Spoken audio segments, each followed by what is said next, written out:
Hello sir, welcome to social post. Thank you Nihan. Sir, ఇప్పుడు market అనేది ఇప్పుడు పడిపోయింది. సో, ఇప్పుడు పడినప్పుడే వెల్త్ అనేది జనరేట్ చేసుకోవాలని అంటారు.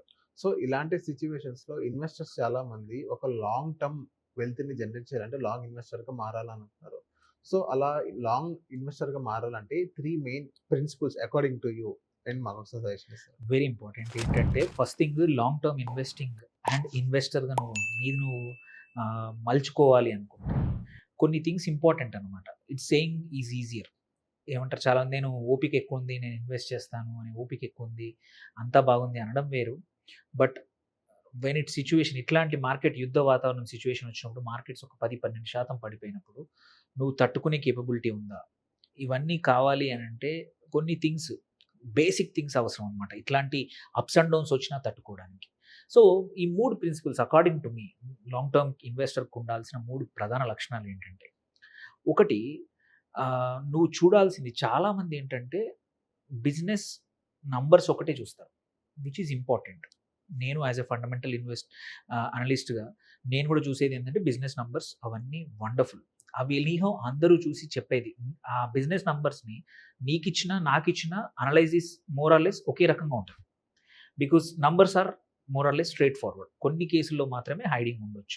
But otherwise straightforward. But కావాల్సింది ఏంటంటే కనబడని నంబర్స్ ఏంటి అంటే ఆ కంపెనీ యొక్క ప్రమోటర్స్ ఎవరు? వాళ్ళ ఇంటిగ్రిటీ ఏంటి?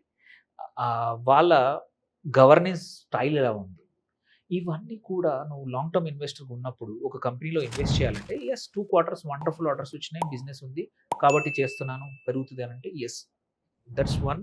అది బేసిక్ క్రైటీరియా. దాంతో పాటు పక్కా ప్రతి ఒక్కరికి ఉండాల్సింది ఈ ఈఎస్జీ ఒకటి అంటే మన ఎన్విరాన్మెంట్ పైన గానీ, సోషల్ గవర్నెన్స్ కానీ, కంపెనీ గవర్నెన్స్ ఎలా ఉంది? కంపెనీ స్ట్రక్చర్ ఎలా ఉంది? ఓన్లీ ప్రమోటర్ మీద డిపెండెంటా? ఆర్ టీమ్ సీఈఓ గానీ, ఆపరేషనల్ హెడ్స్ కానీ అందరూ కూడా they are taking independent decision తీసుకుంటున్నారా లేదా? అండ్ ఎవరు కూడా మార్కెట్‌కి తగ్గట్టు తీసుకుంటున్నారా? ప్రమోటర్ బెనిఫిషియల్ కోసం తీసుకుంటున్నారా? ఆ ప్రమోటర్ తన వెల్త్ పెంచుకోవడానికి మార్కెట్‌లో బిహేవ్ చేస్తున్నాడా? ఆర్ మొత్తం కంపెనీ వెల్త్ క్రియేట్ చేసి ఇన్వెస్టర్స్ ఎవరైతే ఇన్వెస్ట్ చేశారో కంపెనీలో వాళ్ళ కోసం చేస్తున్నాడా? ఇవన్నీ మోర్ ఇంపార్టెంట్. ఈ ప్రిన్సిపల్ అంటే ఈ యాటిట్యూడ్ అనేది చాలా ఇంపార్టెంట్. ఒక కంపెనీలో ఇన్వెస్ట్ చేస్తున్నానంటే ఎలాంటి ప్రమోటర్స్ ఉన్నారు? ఎలాంటి టీమ్ ఉంది? నిజంగానే ఆపర్చునిటీస్ ఉండొచ్చు. ఎగ్జాంపుల్ సెమీ కండక్టర్స్ బాగా ఉన్నాయి. ఆర్ డేటా సెంటర్స్ సూపర్ ఉన్నాయి. ఇంకొక ఏదో వండర్‌ఫుల్ అప్‌కమింగ్ సెక్టర్ అంతా ఉంది. అంతా బాగుంది. That's wonderful. But promoter history బాలేదు. అంటే he has never done such things. Execution చేయలేదు. క్వైట్ ఎ ఫ్యూ కంపెనీస్ ఉన్నాయి అట్లా. ఓవర్ ప్రామిస్, అండర్ డెలివరీ చాలా కంపెనీస్ ఉన్నాయి. So that's where promoter history, promoter గురించి అనేది చాలా ఇంపార్టెంట్. ఒక నువ్వు లాంగ్ టర్మ్ ఇన్వెస్టర్‌గా నువ్వు ఎప్పుడు కూడా నువ్వు ఇన్వెస్ట్ చేసిన కంపెనీలో ఎలా ఉంది అనేది తెలుసుకోవడం ఎసెన్షియల్ అనమాట. ఓకే. సెకండ్ సో అంటే కంపెనీతో పాటు నంబర్స్‌తో పాటు కంపెనీ ఎవరు రన్ చేస్తున్నారు? దాని బ్యాక్‌గ్రౌండ్ ఏంటి? వాళ్ళ గవర్నెన్స్ ఇష్యూస్ ఎలా ఉన్నాయి? ఎటువంటి పరిస్థితుల్లో ఉన్నాయి? అది ఫస్ట్. దాని తర్వాత చూసుకుంటే మాత్రం అన్నిటికన్నా ఇంపార్టెంట్ నేను యాస్ ఏ అడ్వైజర్‌గా, యాస్ ఎ సీఎఫ్‌పీగా అందరితో మాట్లాడినప్పుడు every time I ask one question. నువ్వు ఇన్వెస్ట్ చేసే డబ్బులు ఎందుకు ఇన్వెస్ట్ చేస్తున్నావు? నీ ఎగ్జిట్ ప్లాన్ ఏంటి? పర్పస్ ఏంటి అని అడగకుండా నేను అస్సలు ఇన్వెస్ట్‌మెంట్ తీసుకోను, అడ్వైస్ ఇవ్వను, చెప్పను కూడా. అంటే ఇన్ ద సెన్స్ వాళ్ళకొక గోల్ అంటూ ఉండాలంటారా? ఎగ్జిట్ ప్లాన్ ఉండాలి. ఎగ్జిట్ ప్లాన్ ఉండాలి. యెస్. గోల్ అనుకోవచ్చు. It can be called as a exit plan also. Okay. So what is your exit plan? అంటే కుడ్ బి ఎగ్జిట్ ప్లాన్ అంటే ఒక లెవెల్ అని ఉండాలి. Exit plan could be 2 or 3 things. ఒకటి time 2 years, 3 years, 1 year because you are saying long term investor. 4 years, 5 years, 6 years, X number of years. అదొక goal compulsory exit plan ఉండాలి. Okay. Second లేదు నాకు time horizon లేదు. But I'm still long term investor. నేను ₹100 పెడుతున్నాను. నా డబ్బులు 150, 200 అయ్యేంత వరకు నేను వెయిట్ చేస్తాను. ఆర్ నంబర్ ఆర్ గ్రోత్ అనమాట. So either have a time plan or growth. రెండిటి లేదు ఒకటి కంపల్సరీ ఎగ్జిట్ ప్లాన్ ఉండాలి. ఓకే. థర్డ్ ఇంకో ఎగ్జిట్ ప్లాన్ కూడా ఏంటంటే I have this much risk taking capability. నేను లాంగ్ టర్మ్ ఇన్వెస్టరే. బట్ నేను ఎక్స్ కంపెనీలో ఇన్వెస్ట్ చేస్తున్నాను. ₹100 పెడుతున్నాను. But I have a capacity to 70 వరకు వెళ్ళినా గానీ నేను తట్టుకునే కెపాసిటీ ఉంది. Okay. That's also an exit plan. Exit plan. So our goal అంటే ఇట్ కుడ్ బి ఏమంటారు నీ డౌన్ సైడ్ ప్రొటెక్షన్ అనుకోవచ్చు, నువ్వు ఏదైనా చెప్పొచ్చు. So at the end of the day so నీకు ఈ ఎగ్జిట్ ప్లాన్ లేకుండా ఏ ఇన్వెస్ట్మెంట్ కూడా ఎంటర్ కావద్దు. ఓకే. తర్వాత ఏమవుతుందంటే కన్ఫ్యూజన్. నేను బస్ ఎక్కాక నేను ఎక్కడ దిగుతానో ఆలోచిస్తామా, మనం బస్ ఎక్కే ముందే ఆలోచిస్తామా, ట్రైన్ ఎక్కే ముందు మనం విజయవాడకి వెళ్తున్నామా, గుంటూరు వెళ్తున్నామా అనేది ముందే డిసైడ్ చేస్తాం. Pre plan. Yes. So same with investment also. Long term investors నేను చెప్పేది, లాంగ్ టర్మ్ ఇన్వెస్టర్స్ కూడా షుడ్ హ్యావ్ ఆల్రెడీ ఒక ప్లాన్ ఉండాలి. సార్ ఇక్కడ వాళ్ళ హ్యూమన్స్ మైండ్ సెట్ ఇప్పుడు నేను మాట్లాడుతున్నాను. ఇప్పుడు నార్మల్గా మీ దగ్గరకు చాలా మంది క్లయింట్స్ వస్తారు, మీకు కాల్స్ వస్తుంటాయి. వన్స్ ఒక లాంగ్ టర్మ్ ఇన్వెస్ట్మెంట్ అనేది ఒక ఎగ్జిట్ ప్లాన్ గోల్ని సెట్ చేసుకొని మనం మూవ్ ఆన్ అవుతాం. అట్ ఎనీ సిచ్యువేషన్ మార్కెట్స్ అనేది పడుతుంటాయి. మరి ఇప్పుడు మనం మార్కెట్స్ చూసాం, 26,000 దగ్గర కూడా వెళ్ళాం, మళ్ళీ ఇప్పుడు 22 కూడా చూసాం, 23 కూడా చూసాం, 24 తగ్గదు అనుకున్నాం. సో ఇప్పుడు ఏంటంటే ఇలాంటి సిచ్యువేషన్స్లో అసలు మార్కెట్ మళ్ళీ పెరగదని వాళ్ళు ఒక అపోహతో ఉంటారు.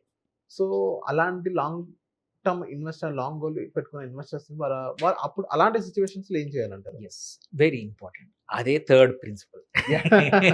Okay. That's where the third principle. Yeah. So third principle ఏంటంటే సహనం. మార్కెట్లో ఇన్ లాంగ్ టర్మ్ ఇన్వెస్ట్మెంట్ కావాల్సిందంటే సహనం, ఓపిక కావాలి. సో నేను అడగకుండానే మీరే తీసుకొచ్చారు. సో ఇక్కడ ఏంటంటే ఒకటి ప్యాషన్ ఉండాలా, Yeah. ఫ్యాషన్ కాదు, ప్యాషన్. ప్యాషన్ ఉండాలా. లాంగ్ టర్మ్ ఇన్వెస్ట్మెంట్కి you should not have a fashion. Fashion is a temporary, it changes with the time. So ఇప్పుడు ఈ థీమ్ ఉంది, బ్యాంకింగ్ బాగా నడుస్తూ ఉంది, బికాజ్ మార్కెట్లో సైకిల్స్ ఉంటాయి. సో సైకిల్స్ ఇప్పుడు సడన్గా ఏఐ అంటారు, డేటా సెంటర్ అంటారు, లేకపోతే మైనింగ్ అన్నాము, మెటల్స్ అన్నాము, ఏదో ఒక థీమ్ నడుస్తూ ఉంటుంది షార్ట్ టర్మ్ ఇన్వెస్ట్మెంట్కి. బట్ లాంగ్ టర్మ్ ఇన్వెస్టర్కి ఈ ఫ్యాషన్స్ కాదు కావాల్సింది passion to build wealth. And same time కావాల్సింది సహనం, ఓపిక. So behavioural aspects are more important. నువ్వు ఎవరైతే మీరు చూస్తే వెల్త్ క్రియేట్ చేసిన వాళ్ళు ఎవరైనా సరే, రాకేష్ జుంజున్వాలాని చూసుకున్నా, ఆయన టైటన్లో పెట్టినప్పుడు it was a very small company. Rakesh జుంజున్వాలానే కాదు, even Tamil Nadu government it now really ones 9 to 10% of Titan. వాళ్ళు పెట్టినప్పటికీ ఇప్పటికీ కొన్ని వందల రేట్ల, ఇప్పుడు నియర్లీ 1,20,000 కోట్ల worth Titan stock Tamil Nadu government owns it. Okay, thankfully అక్కడ డిసిషన్ మేకర్స్ ఎవరు లేరు కాబట్టి లాంగ్ టర్మ్ ఇన్వెస్ట్ చేశారు. But as a individual also మీరు చూస్తే లాంగ్ టర్మ్ ఎవరైతే వెల్త్ క్రియేట్ చేశారో, మల్టీబ్యాగర్ క్రియేట్ చేశారో, మార్కెట్స్ ఎక్కున్నప్పుడు తక్కున్నప్పుడు వాళ్ళు అనుకున్న టయానికి ఇప్పుడు మీరు అన్నారు యుద్ధం ఈ టైంలో ఏం చేయాలని, సహనం, ఓపిక. And at the same time data ఏంటి, మనకి లాస్ట్ ఒక 20, 30, 40 ఇయర్స్లో ఎన్నిసార్లు యుద్ధాలు వచ్చినప్పుడు మార్కెట్స్ ఎలా బిహేవ్ చేశాయి మనకు తెలుసు. Market behaviour most of the time repetitive ఉంటుంది. ఓకే, అంటే over a long period of time repetitive ఉంటుంది. సో ఆ రిపిటేషన్ లాస్ట్ కార్గిల్ యుద్ధం అప్పుడు జరిగింది, రష్యా ఉక్రెయిన్ యుద్ధం కానీ, ఇంతకుముందు ఇరాక్ వార్ కానీ, కోవిడ్ టైంలో కానీ మార్కెట్స్ ఎలా behave, this won't be different. ఇక్కడ కూడా అదే జరుగుతుంది. సో నువ్వు as a long term investor news, యుద్ధం సైకిల్స్ ఇవన్నీ పట్టించుకోవాల్సిన అవసరం లేదు. ఓన్లీ థింగ్ ఏంటంటే ఇయర్లీ నీ portfolio or yearly twice or thrice చూసుకుని ఏమైనా చేంజెస్ చేయాలా. నా థీసిస్లో నేను అనుకున్నప్పుడు ఈ కంపెనీ బాగుంది, ప్రమోటర్ బాగుంది, అంతా బాగుంది, ఇందులో మేజర్ చేంజెస్ జరిగాయి. ఎగ్జాంపుల్ యువరే లాంగ్ టర్మ్ నువ్వు ఐటీ సెక్టర్ మీద నీకు ఉండింది ఇంతకుముందు, రీసెంట్గా వచ్చిన ఏఐ వల్ల నా పోర్ట్ఫోలియో ఏమైనా ఇంపాక్ట్ అవుతుందా, ఎస్ అవుతుంది అనిపించింది, అప్పుడు చేంజ్ చేయండి.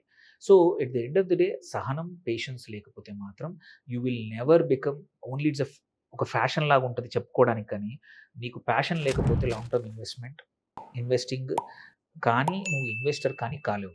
సో ఈ 3 ప్రిన్సిపల్స్ ఆర్ ఈ 3 గుణాలు నీలో నింపుకుంటే తప్ప నువ్వు ఎప్పుడు మార్కెట్ అప్ అండ్ డౌన్ అయినా నిద్ర పట్టడం అయిపోతుంది, డబ్బులు పోతాయనే భయము, నేను పెట్టిన స్టాక్ పడిపోతుందా అనే భయము, తిన్నా తిరిగినా కారులో వెళ్ళినా ఎక్కడ వెళ్ళినా నువ్వు ఆలోచన దాని మీదే ఉంటుంది. నా డబ్బులు నేను దానిలో 20 లక్షలు పెట్టాను, 50 లక్షలు పెట్టాను, మార్కెట్ పడిపోతే ఎట్లా. అదే నీ పర్స్పెక్టివే లాంగ్ టర్మ్ అనుకోండి, నేను 2x వరకు 3x వరకు నేను తీయ అనుకుంటా, గుడ్.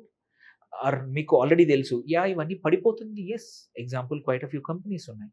ఇప్పుడు wonderful growth rate last 5 quarters నుంచి క్వార్టర్ ఆన్ క్వార్టర్ 15-20%తో గ్రో అవుతున్నాయి.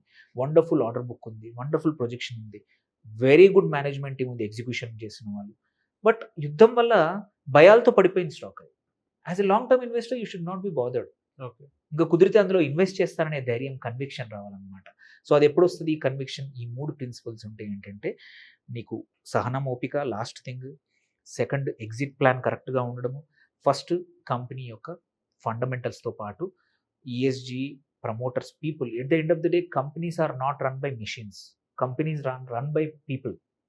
సో ఒక మంచి మేనేజ్మెంట్ టీమ్ ఉంది అంటే, ఒక ప్రమోటర్ టీం మంచిగా ఉంది అంటే టఫ్ టైమ్స్ రావచ్చు. ఓకే, టఫ్ టైమ్స్ వచ్చినా సరే ఈ టఫ్ పీపుల్ ఎప్పుడు కూడా they will last longer than tough times. ఎందుకంటే టైమ్స్ మారుతూ ఉంటాయి. మనము ఈవెన్ ఇండివిజువల్ లెవెల్లో కానీ బిజినెస్ కూడా, ఒక బిజినెస్కి కొన్నిసార్లు ఇట్లాంటి, ఇప్పుడు ఎగ్జాంపుల్ తీసుకుంటే ప్లాస్టిక్ మ్యానుఫ్యాక్చరర్ ఉన్నారు, ఒక మంచి సాలిడ్ ఫౌండేషన్ టీం ఉంది. బట్ ఇప్పుడు క్రూడ్ ఆయిల్ ప్రైస్ పెరిగింది కాబట్టి వాళ్ళకి కావాల్సిన ముడి సరుకులకు వాళ్ళు అనుకున్న ప్రైస్లో దొరకదు. That is not in their control. But what is in their control? As a good solid management team can increase sales, పెంచుకోవచ్చు, ప్రైజింగ్ పెంచుకోవచ్చు, కస్టమర్స్తో మాట్లాడుకొని, ఆర్ ఇన్నోవేషన్స్ చేయొచ్చు. These are all in your hands. Pricing ముడి సరుకుల యొక్క pricing నీ చేతిలో లేదు, but how you deal with it is in your hands. అక్కడే మంచి ఎక్స్పీరియన్స్డ్ ఫండ్ ప్రమోటర్ కానీ మేనేజ్మెంట్ వర్క్ అవుతుంది. సో ఈ 3 థింగ్స్ని మనలో నింపుకుని నువ్వు కరెక్ట్గా ఆలోచిస్తూ ఇన్వెస్ట్ చేస్తే మాత్రం as a long term investor you will never lose money and అనుకున్న దానికన్నా ఎక్కువ వెల్త్ క్రియేట్ చేయొచ్చు అనమాట. సో ఎవరైతే తనం లాంగ్ టర్మ్ ఇన్వెస్టర్ అనుకుంటున్నారో, అవుదాం అనుకుంటున్నారో, ప్లీజ్ హ్యావ్ దిస్. దెన్ మీకు మార్కెట్లో మంచి సక్సెస్ వస్తుంది, మంచి పోర్ట్ఫోలియో క్రియేట్ చేయగలుగుతారు. మీ నెక్స్ట్ జనరేషన్ కూడా ఈ పోర్ట్ఫోలియోని, ఈ ఫీచర్స్ని, ఈ గుణాలని నేర్పగలుగుతారు. సో ఇది చేస్తే చాలండి. Okay. So thank you sir మా సోషల్ పోస్ట్ వచ్చినందుకు. Thank you.